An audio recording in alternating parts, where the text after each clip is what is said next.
এই পৃথিবী চারটা খুঁটির উপরে টিকে আছে, চারটা স্তম্ভ, চারটা খুঁটির উপরে এই পৃথিবী টিকে আছে।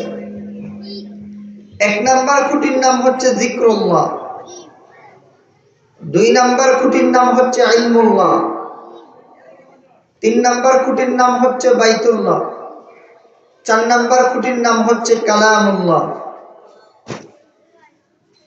এই চারটা খুঁটির উপরে আল্লাহ পাক রব্বুল আলামিন এই দুনিয়াকে টিকিয়ে রেখেছেন,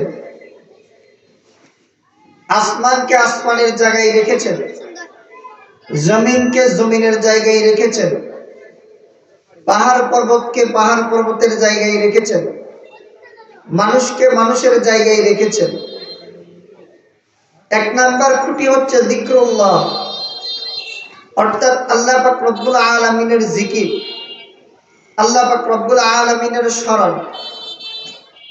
যতদিন পর্যন্ত এই জমিনের মধ্যে, এই পৃথিবীর মধ্যে আল্লাহ ডাকনেওয়ালা একজন লোকও থাকবে, একজন ইমানদার থাকবে, আল্লাহ ততদিন পর্যন্ত এই পৃথিবীকে ধ্বংস করবেন না, কিয়ামত ঘটাবেন না।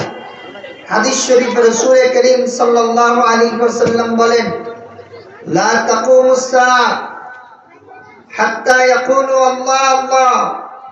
যতদিন পর্যন্ত এই পৃথিবীর ভূখণ্ডের মধ্যে, আসমানের নিচে, জমিনের উপরে একজন ইমানদার এমন থাকবে যে আল্লাহ আল্লাহ ডাকতে বলা থাকবে, আল্লাহ পাক রব্বুল আলামিন এই দুনিয়াকে ধ্বংস করবেন না। রাসূল করিম সাল্লাল্লাহু আলাইহি সাল্লাম ভিন্ন riwayতের মধ্যে বলেন, তিনটা জিনিস আল্লাহর রাসূলের কাছে বেশি প্রিয়, যেটা আল্লাহর রাসূল সাল্লাল্লাহু আলাইহি সাল্লামের কাছে প্রিয় সেটা আল্লাহর কাছেও প্রিয়। সেই তিনটা জিনিস কি কি?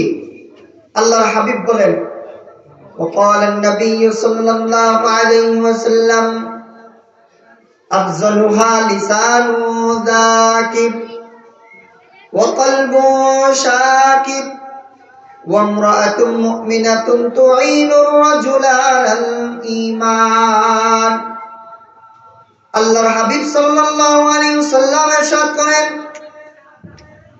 এই পৃথিবীর মধ্যে আল্লাহর হাবিবের কাছে তিনটা জিনিস প্রিয়। এক নাম্বার হচ্ছে আফজালুহা লিসানুন যাকির, ওই জিহ্বা আল্লাহর হাবিবের কাছে বেশি প্রিয়, যেই জিহ্বা সদা সর্বদা আল্লাহর জিকির করে, সদা সর্বদা আল্লাহর জিকিরে নিজের জিহ্বাকে তরুতাজা রাখে। আফজালুহা লিসানুন যাকির, ওই জবান, ওই জিহ্বা আল্লাহর কাছে, আল্লাহর হাবিবের কাছে অনেক প্রিয়। ওয়া কলবুন শাকির, ওই কলব, ওই অন্তর বেশি প্রিয় আল্লাহর রাসূলের কাছে। আল্লাহর হাবিব সাল্লাল্লাহু আলাইহি ওয়াসাল্লাম বলেন, যে অন্তর বেশি শুকরগুজার, যে অন্তর আল্লাহ পাকের বেশি শুকরিয়া আদায় করে, যে অন্তর সুখে থাকলেও আল্লাহ শুকরিয়া আদায় করে, দুঃখে থাকলেও আল্লাহ শুকরিয়া আদায় করে, ভালো থাকলেও আল্লাহ শুকরিয়া আদায় করে, খারাপ থাকলেও আল্লাহ শুকরিয়া আদায় করে, বিপদ থাকলেও আল্লাহ শুকরিয়া আদায় করে, সুখে থাকলেও আল্লাহ শুকরিয়া আদায় করে। ওয়া কলবুন শাকির, ওই শুকরগুজার কলব আল্লাহর রাসূলের কাছে বেশি প্রিয়। ওয়া ইমরাআতুম মুমিনাতুন তুঈনুর রাজুলা আলাল ঈমান, ওই নেককার বিবি আল্লাহর রাসূলের কাছে প্রিয়, যেই কিনা নেককার, পরহেজগার, আবেদা, সালেহা। পৃথিবীর মধ্যে অনেক নারী আছে, অনেক মহিলা আছে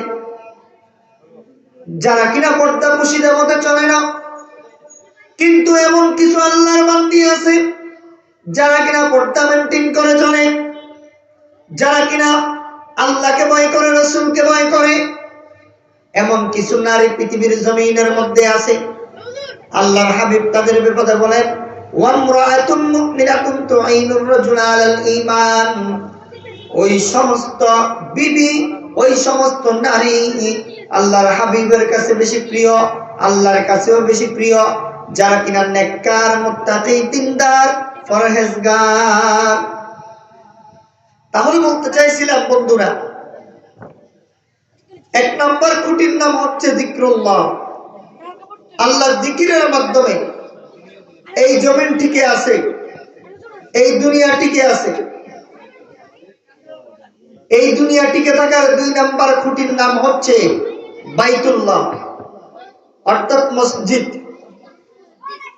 মসজিদ আল্লাহর ঘর, মসজিদ আল্লাহ অধিকার সবার। কারণ মসজিদ দুনিয়ার কোন রাজা বাদশার ঘর নয়, মসজিদ দুনিয়ার কোন নেতার ঘর নয়, মসজিদ দুনিয়ার কোন প্রেসিডেন্টের ঘর নয়। মসজিদ হচ্ছে একমাত্র আল্লাহর ঘর। আল্লাহ তাআলা বলেন, ওয়া আন্নাল মাসাজিদা লিল্লাহ, মসজিদ আল্লাহ অধিকার সবার। আজকে মুসলমান মসজিদে যেতে চায় না, মেলার মধ্যে যায়, গান বাদ্যের অনুষ্ঠানের মধ্যে যায়। আজকে মুসলমানের সন্তানরা অনেক সময় দেখা যায় বিতর্মীদের অনুষ্ঠানের মধ্যে যায়, কিন্তু যখন ওয়াজ মাহফিল হয়, ওয়াজ মাহফিলে মুসলমান আসতে চায় না। মসজিদে যখন মসজিদের মিনারা থেকে মুয়াজ্জিন সাহেব যখন আযান দেয়, মসজিদের মধ্যে যায় না মুসলমানের সন্তানরা। অথচ আল্লাহর হাবিব সাল্লাল্লাহু আলাইহি ওয়াসাল্লাম হাদিস পাকের মধ্যে বলেন, قال النبي صلى الله عليه وسلم من غدا إلى المسجد وراحا أعد الله له نزله من الجنة كلما غدا وراحا।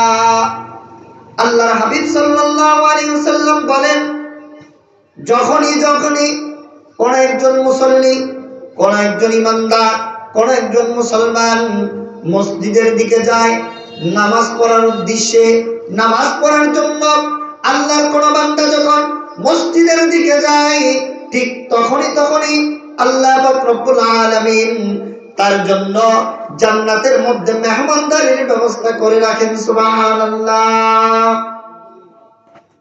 মেহমানদারির ব্যবস্থা করে রাখেন।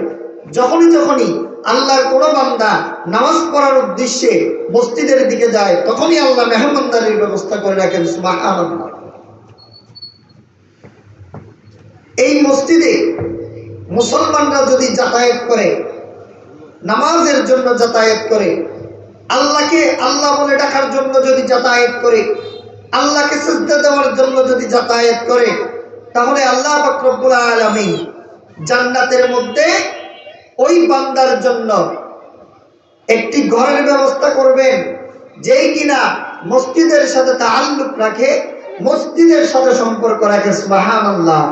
जन्नत की मका अपना बनाते हैं नमाजी, जन्नत की मका अपना बनाते हैं नमाजी, मस्जिद में बड़े शौक से जाते हैं नमाजी, मस्जिद में बड़े शौक से जाते हैं नमाजी।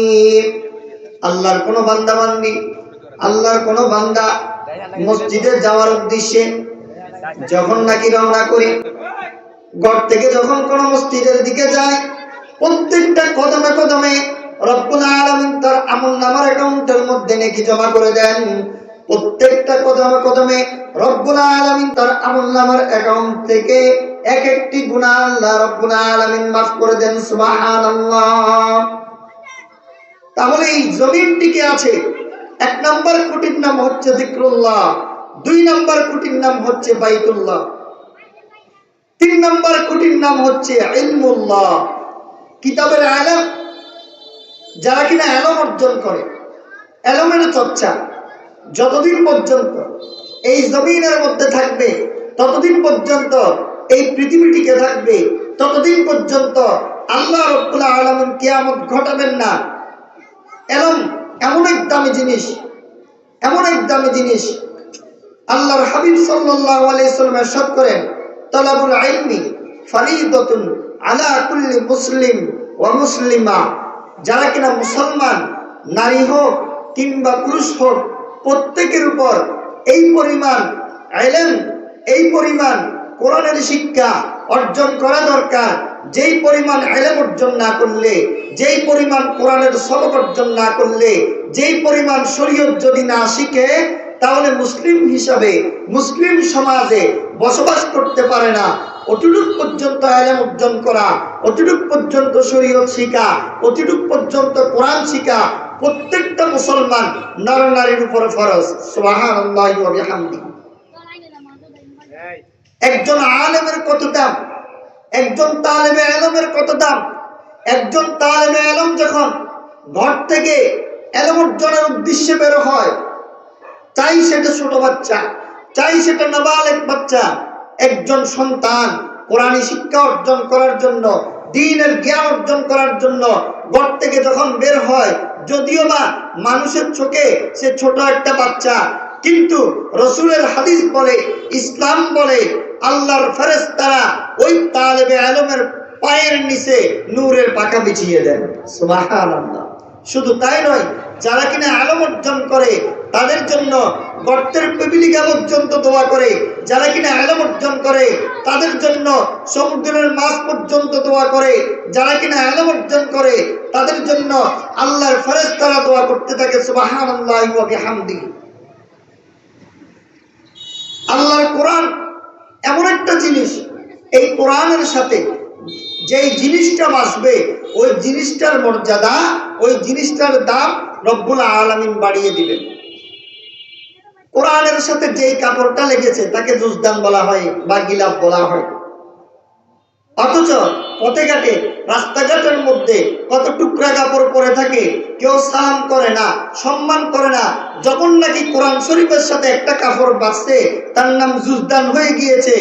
ওইটা যদি অবহেলিত অবস্থায় কোনো জায়গায় পড়ে থাকে, মানুষ চুমু দিয়ে সালাম দিয়ে সম্মান করে রাখে। এই কোরআনের সাথে যে কাঠটা বেঁধেছে ওই কাঠের নাম রেহাল হয়ে গিয়েছে। ওই কাঠটা অবহেলিত অবস্থায় পড়ে থাকলে মানুষ কুটিয়ে সম্মান করে। ঠিক তেমনি ভাবে এই কোরআনের সাথে কোনো মানুষ যদি লাগে, ওই মানুষ দামি হয়ে যায়, সে কোরআনওয়ালা হয়ে যায়। আর কোরআনওয়ালার সাথে কেউ যদি বাজে, সেও দামি হয়ে যায়। সুবহানাল্লাহি ওয়া বিহামদিহি।